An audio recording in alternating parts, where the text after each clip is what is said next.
ውድ ተመልካቾቻችን በጉጉት ስንጠብቀው የማሜ ኒምቦን ውጤት ዛሬ አውቀናል። ማሜ ኒምቦ ዛሬ በሶስተኛ ቀኑ የሚገርም ውጤት በማምጣት ኢንተርናሽናል ፕሮፌሽናል ሬሲንግ ድራይቨር ሆኗል። እንኳን ደስ አላችሁ። በጸሎታችሁ ስታግዙን ለነበራችሁ እንዲሁም ደግሞ ሰፖርት ስታደርጉን ለነበራችሁ ከልብ እናመሰግናችኋለን። ይመቻችሁ። ማሜ ምን ተሰማ?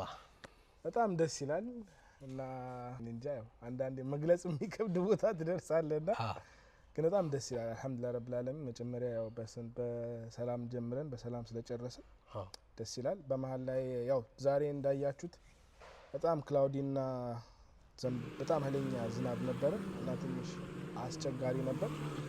ትንሽ ስፒን አርጎብኝ መኪና ፕሮብሌም አጋጥሞ ነበር። ግን ያው መኪና ቀይረን ተመልሼ ገብቼ ነበር።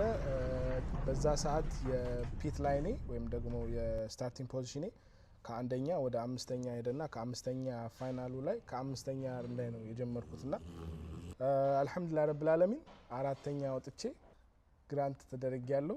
አልহামዱሊላህ ረብል ዓለሚን አራተኛ ማለትም ቀላል አይደለም። በዚህ ዝናብ በዚህ እንጃ በጣም ለስቴቢሊቲ ከባድና